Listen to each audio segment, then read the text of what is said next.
Good Monday morning, and welcome to Ice Age TV Monday morning conversations on this beautiful, just incredibly beautiful weather up here in this Virginia, Maryland area. I'm literally right near the Maryland state line. When I say that all the time, I'm 5 miles from the state line of Maryland, so I'm borderline of Maryland. Now, I mean, this time of year up here, it's a hit or miss, but right now this is just beautiful. I mean, this is like the California weather to a degree. Not totally, because it's a little humider, but I lived in California growing up in the north, that San Francisco area, and just that dry air, but not a lot of dry air here usually, but just beautiful. I mean, just an incredible time of year to be out riding motorcycles, doing yard work, projects. Come on, pup, let's go. Come on, boy. Come on, Will, come on, let's go. So, yeah, so what's the Monday morning conversation? You know, I mentioned it many times that trying to keep people entertained on a YouTube channel is not very easy. It's a lot of work. I mean, it's a lot of work. I mean, for those here that watch my channel, I love that Jesse James toolbox. I should have bought a bunch of those. It's a shame he quit making those. He should have kept on making those. That's a great toolbox I've had for years. Look at the chairs over there. You know, what's that all about? Got my little TV set up so I can watch my football or NASCAR, or I should say more like drag racing. I'm not much the NASCAR guy. And, you know, so I thought this morning, get the dogs upstairs here before they start going nuts, which they will, is, you know, what's the conversation? I thought to myself, you know, yesterday, I forgot to mention about that Harley. The technology in that is better, I feel, than the Indy. And so this morning I was reading about the Mustang. You know, it's incredible. That Mustang, I've been so busy. I really haven't spent a lot of time doing a lot of research to that. I just have read bits and pieces and little videos on the car, but I really haven't been fixated on that. So I don't really know I'm not into that car right now. I'm just not fixated on it. Just too many things. If you look at what I'm doing, if you look at last week's adventures, what I accomplished, you know, I'm not sitting around in a house reading a computer or watching TV. I'm outside and as you know, we did the exhaust systems on the bikes, and that bike is just so nice. But you know what I forgot to mention about this Harley is the Harley Davidson has a better infotainment system, even though it doesn't. And what I mean by that is the Indian product, okay, the Indian motorcycle, I think has a ride command system, which overall, it is a better system. It really is, because it shows you. The Indian just has really cool things about the motorcycle on the technology side. Harley's kept it pretty traditional, so the Indian has a bigger infotainment center where you can see your engine information, you know, your maps. You can change the way the bike rides. You have normal, rain, sport mode. Then you have an adjustable windscreen that this goes up and down, which would take away this if I had that. But I mean, so the Indian has, you know, more technology on it than the Harley does, and it's a good bad thing. And what I want to talk to you about is on the Indian. When I have my Bluetooth headset, this is a Bluetooth headset here. It's built into my helmet that I bought. When you have this on, you know, it gives you the capability to talk through your headset on your cell phone, or to listen to the music through your helmet. Well, the Indian product versus the Harley product, if you're like listening to your music on the Harley, and if somebody calls me, it automatically jumps to my headset on my helmet, and I can talk to that person. And when I hang up the phone, it goes back to the Harley's, you know, music system and the speakers here. On the Indian, it's a fight. It's a total fight. On the Indian, this constantly, you lose, like this stops working, or the infotainment center on the Indian stops working. It's very, very challenging. And the ride command locks up a lot. I mean, there's a lot of problems at ride command. I know they've updated it, software issues, have Apple Play, a lot of things that system has in it. But I just noticed yesterday that, you know, wow, this is pretty cool. This bike here, I can listen to my music through my speakers of my bike, even though the Indian speakers I feel are better and give you better clarity of the music. You know, that's a plus for the Indian. But the technology, it's all about the technology. The conversation this morning is that even though the Harley Davidson kind of has not as much technology, to a degree, it's kind of like But I kind of like that to a degree, and that's what I'm, talking about this morning. Is more than ever, as time progresses, this technology is, borderline aggravating. Which, I mean, I think sometimes many people would raise their hand and say, "I just don't want it." All right, what's the dog? Get the, and then another gentleman here weighed in and said apparently the GT500 is going to come back as a 2026 model. So, and I've mentioned that many times in my videos. Hey, pups, I don't think the GT500 is going away. It's just that the S550, current generation is no longer available to be ordered for 2023. So I sure hope that people watching my channel are actually listening to that message. I'm not saying that the GT500 won't be available again. I'm saying the GT500 in the current body style isn't available to order for 2023. I'm not saying you can't go to a dealership right now and still get a 2022, because like Koons Baltimore Ford, they're going to get in some more, they're going to get another Heritage Blue. I mean, they're not going to get a bunch. I mean, I'd be willing to get, they're getting 2 to 4 more GT500s. That'd be my guess, because we're going into October. I just can't see Ford continuing 2022, model build year much past September, October. I don't know the exact date. So, the message is you can still buy a new GT500, but you can't order one for 2023. And I would doubt, it's possible. I'd be interested to hear what somebody says. Can you order a 2022 GT500? It's possible, I guess. I don't know. I haven't done that. Since I haven't done it, I'm not going to say. Some people say things, they don't even know what they're saying. So, back to technology. Let me back up. So, the GT500, so now you say to yourself, okay, well, you've been talking on your YouTube channel, you're going to make a good amount of money off that, yours, because GT500 is not going to be available. Well, this is what I'm trying to convey, is if you own a GT500, it's 2026. You're 4 years away. You're 3, conservative, you're 3, if your person wants to wait 3.5 years away, but do you want that new interior look?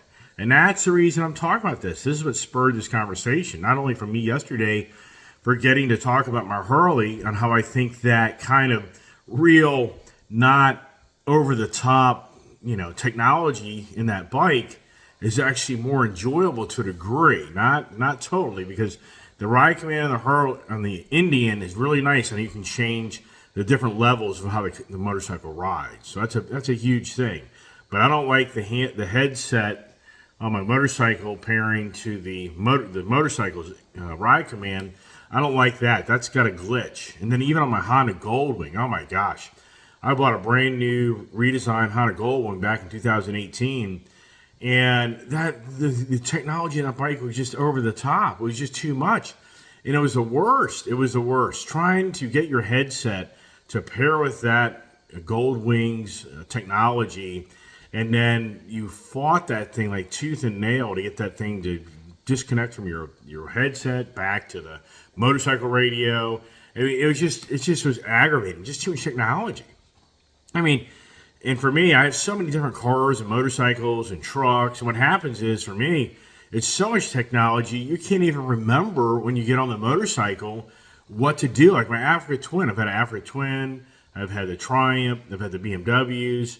And the technology of those things is all different platforms. So when you get on the Honda Africa Twin, you're befuddled on how to even get through the menus, the screens and all, on how to go to your settings for your different road, off-road, your traction control, off traction control, 1 passenger, 2 passengers, luggage.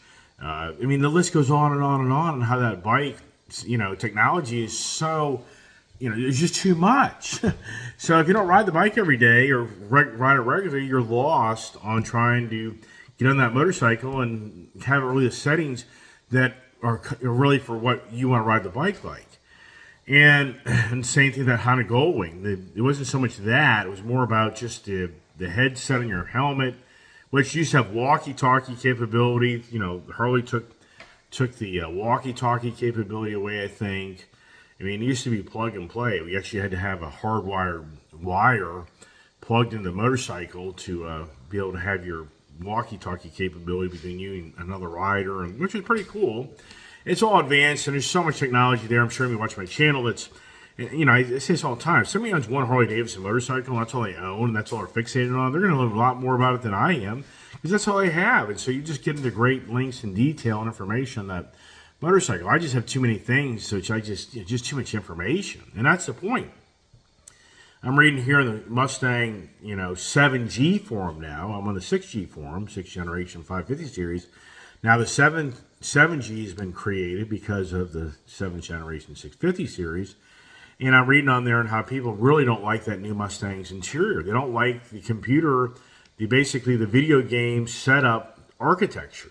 When you get behind the wheel of that Mustang, you feel like you're in the video game room where you've got, multiple screens in front of you. Borderline, you feel you're still at the office. That's the comments that you're reading on the Mustang forum. And, the guys are saying, man, I sit in front of a computer all day long. Last thing I do is get my Mustang and drive home and feel like I'm still sitting in front of my computer. And I just think to myself, I go to these car shows and I hang out with people, and I don't video every conversation I have with people. I mean, I'm not going to do that. The videos would even be even longer, and it's just, right. And people already, I know, click it because it's too long a video. I get all that, but I just like to make videos, and I'm not being paid, so I'm just doing whatever I want to do. You want to start paying me? We'll talk, all right? And that's just a running joke for me right now. So here's the point. At these car shows, it's incredible how young people, I meet young people, like the gentleman yesterday, and that's Suzuki B King, young guy. He is such a ice, head guy, so it's so misrepresented that you hear so many people today say, oh, the younger generation, they want electric cars and they want all this technology. That's malarkey. They don't. My daughter's a perfect example. She doesn't want anything to do with electric cars. She doesn't want all that technology. She has nothing to do with it. And I run into people when I go to car shows and car meets. It's the same rhetoric with young people. They're not into this stuff. They like what we like is the ice head motorheads from the 70s. Just a real basic, nice car, basic instrumentation. The car has a lot of performance and fun factor. But yet, the media machines and to convince you that no, the younger generation wants the aviation cockpit like they're flying a jet. So already people are, speaking of the new Mustang, some are like, I'm not going to get one because I don't feel like I'm in the Mustang anymore. And I just thought to myself this morning, it's like, man, I tell you what, more than ever, I think the used cars are going to just become so sought after. And there's another gentleman that I met, who I didn't meet him, I know of him, and he just picked up a nice, like a 2002 or a 4 Toyota pickup truck. Not the Tacoma at that time, and it's got like 200,000 miles on it. He's tickled pink. The thing looks brand new still. I mean, no lie. They went over the truck and cleaned it up, put bigger tires and wheels, a little suspension on it, whoever owned it before him. But it's a stick shift car, truck. He's just loving this thing, because it's just the basic vehicle, which is just, back to what happened to point A to point B transportation. Whereas now where you live in the car so much that you're going to, like a spaceship type of vehicle. So, once again, the conversations about technology. And I think it's interesting that more than ever, I'm hearing more than ever people are like, I just don't want a lot of technology. I just want to get, I can remember so well back in the early 70s when I was just a kid. 1973, I was 10 years old. 74, I was 11 years old. I can remember my dad bringing home a Toyota Celica GT. And it was like a light green type of green lime color. Just a lighter green color. And oh my gosh, it's a 2-door car, stick shift. And I was just 11 years old. I was just loving that little car, a little like Kreger wheels on it. It was a used car. And that thing was so cool. You got inside the car, it had the tachometer and the speedometer and your gas gauge and oil gauge. Just a real basic, layout. And then you had your manual transmission, and you had your radio and AC controls. It was just so simple, but it was so cool. And I can remember my dad buying a 1976 280Z. Same thing. When I got in that car, the really cool, like deep bowl type of speedometer and tachometer and the gauges and the nice short shifter for the manual transmission. I mean, it was just so cool. And even to the point today, as well as I do, when you get one of those cars, you're just like taken back in time. You're like, this is just so the sports car, the small car. And that's where Mustang, to me, has been really cool, is instrumentation. Like I've had the Challengers, and I think the Mustang, I'm not talking about the technology package Mustang, but if you go back, if you don't get the technology pack Mustang, then it's just the conventional deep dish speedometer and tachometer, instrumentation layout. And it's just that real conventional 70s, 80s, even to the degree maybe late 60s type of instrumentation. And it just gives you such that sport car feel that you just really, connect with the car. It's just it's a sports car. I mean, it's what kind of befuddles me about the Mustang. The Mustang, I would never, and don't get me wrong, nobody has money. What I mean by that is not everybody has discretionary money just to buy toys and have an option for another vehicle. So there's a lot of people out there that buy a Mustang. It's their primary daily driver, and I get all that. But at the same time, I think it's kind of a mistake to take the Mustang and turn it into like the vehicle that you're going to live out of and work out of and all this technology.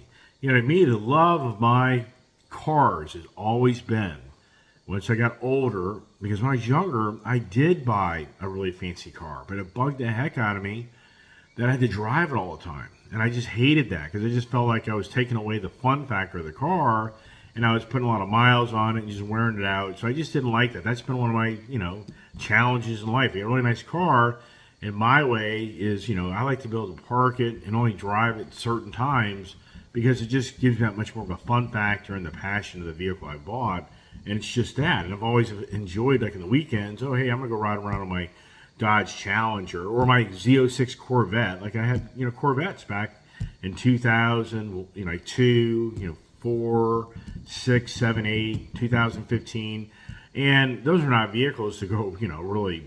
I mean, they're a very practical car, believe it or not. But the whole point is that was so much fun on the weekend for me to go get on my Corvette just to take rides in my Corvette. And that's the thing. That's the mistake, I think, Mustang, the Mustang product that they just brought to the market. I think people were feeling like, why did you have to put all the technology in it where it looks like the Mach-E? If you look at my Ford Mach-E, that instrumentation to me is borderline gaudy. It's plastic, it's cheesy looking. The big infotainment center is the Tesla lookalike, but the actual instrumentation on it looks like you're in a Lego box type of built car, with that little itty bitty screen, just tacky. So once again, here's the automotive industry more than ever bringing technology to these cars. But a lot of people are like, yeah, but we don't really want it in the Mustang. We don't really want that, type of.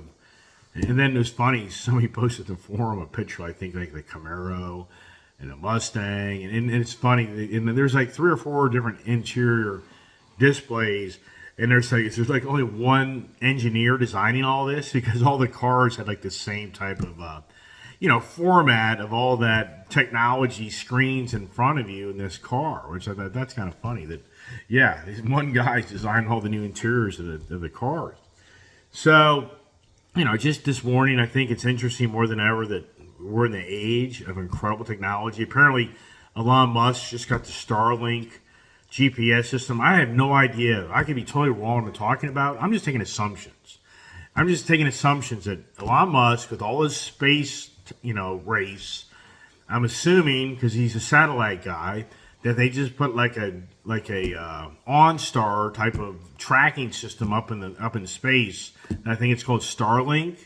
And I'm assuming, once again, I have not read anything. I'm just taking the name, and it's Elon Musk because I saw a quote from Elon Musk. Now even like Africa has, capability. So to me, it sounds like a GPS tracking system now that is worldwide. It sounds to me like more than ever, you can be tracked anywhere and everywhere. You can't hide anywhere anymore because Elon Musk has put up this elaborate satellite GPS tracking system that wherever you go in the world, you'll have a capability to make communications. As people know, you go to the Himalayas or you go to the Amazon, or even me riding my motorcycle in down there in the Smoky Mountains, I get in areas where there's no cell phone service, which it's like if I ever was to go off the road or if I broke down, how do you get a hold of somebody? You can't. I'm not without me having a special GPS style, like military or whatever adventure phone with me included when I go riding, and or just hope people come by and another motorcycle or car can help you out, get you back down the road to make a phone call. But the whole point is, Elon Musk has just brought more technology to the world. And once again, I'd love to hear anybody on my channel go, hey man, that Starlink thing, you're totally wrong about that. Or hey, believe it or not, yeah, you're right. I'm just taking an assumption that who Elon Musk is. It's just another thing that he's invented or created or has capitalized on to get another big payout. It's hard to believe Elon Musk is the richest man in the world. I thought Jeff Bezos would be, but it's just hard to believe that Elon Musk is the richest man in the world. Is he a trillionaire? I don't know. I think there's a guy in India actually now. It's the richest man in the world. I think. I don't know. So, yeah, maybe he knows this information. Just share it on my YouTube channel. Make the comments.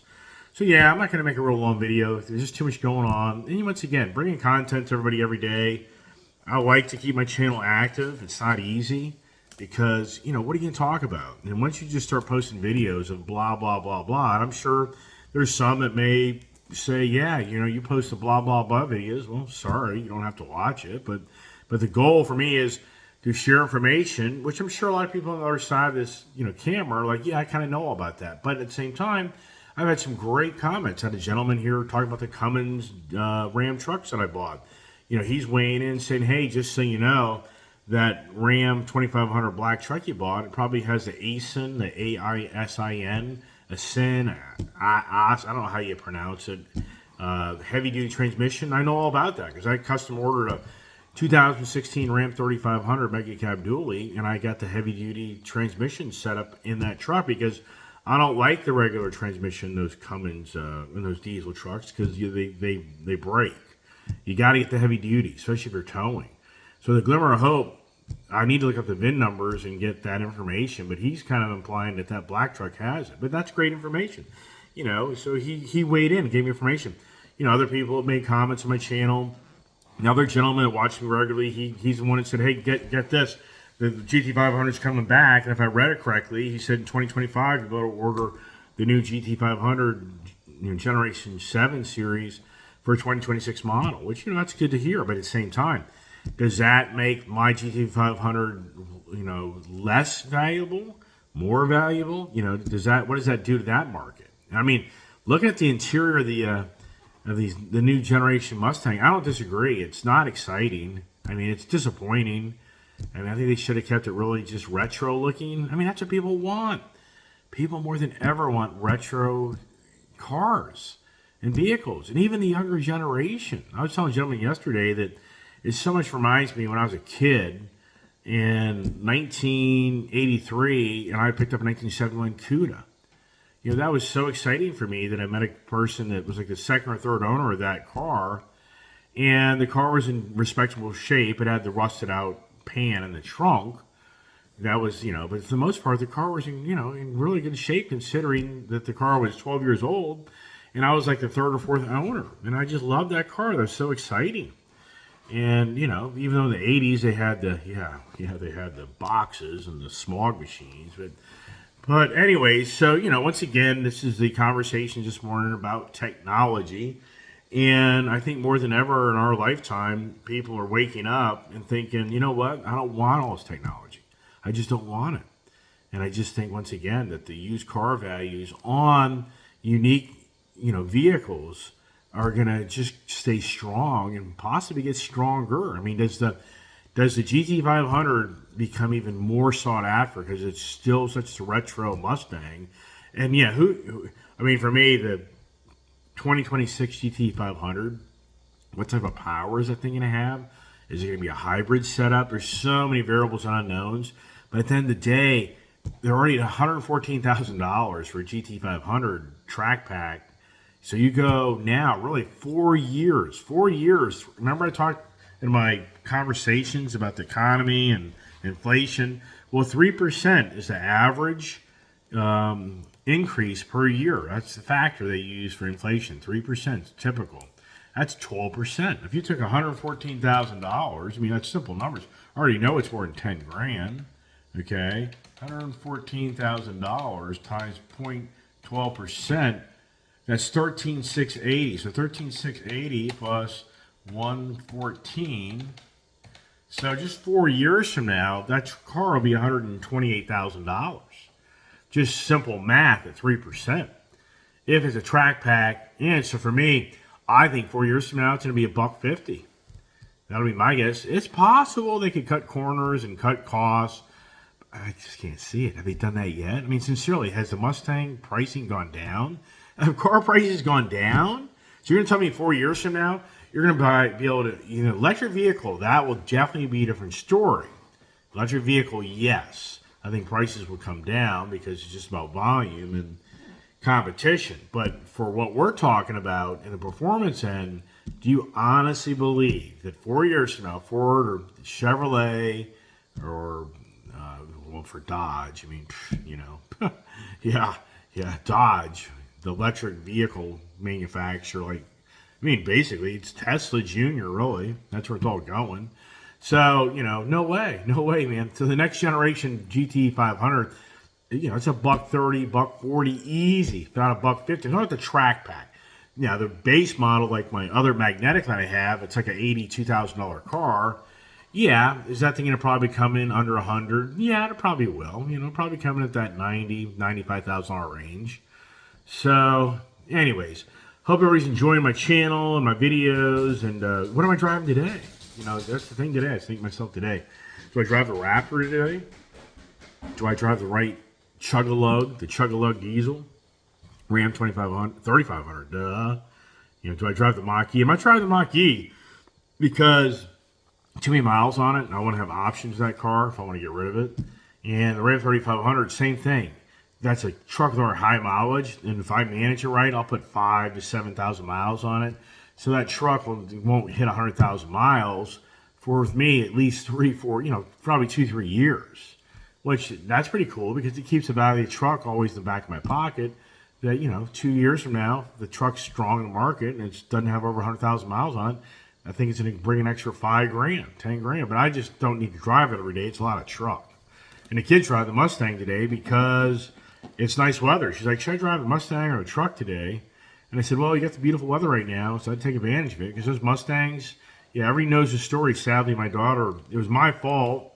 I shouldn't have let her drive that Bullitt Mustang in the dead of winter. February, rainy, cold day, performance tires on the Bullitt. I mean, how stupid am I? I'm the guy that preaches all the time that you ride around these cars, these summer performance tires on them, they're the worst in cold environments. The cars go off the road and the cars can't stop. And it wasn't a real cold day, but it was, 40s and it was rainy. And it says, if you read, I've had major blowout arguments with people on forums about tires. It just cracks me up on how somebody's an expert.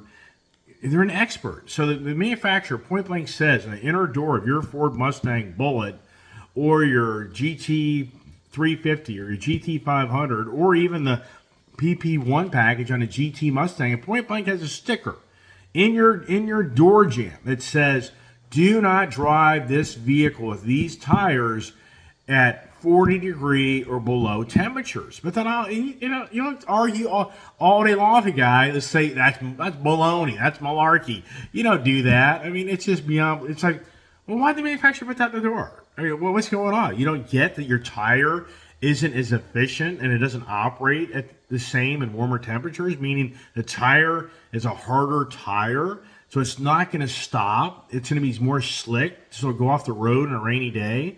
And in the snow, it turns into like a Lego tire where it's just solid and it doesn't absorb. And, winter tires are designed not to freeze up. They're designed with special materials where they're a softer material to get through the snow. You don't want a brick type of tire in the snow because it doesn't grab. How do I know? Ask me how I know this stuff. But you'll argue the guy that it gets violent. I'm not lying. One GT350 Mustang forum years ago, I had a guy that just went off like you can't believe. I mean, it was insane.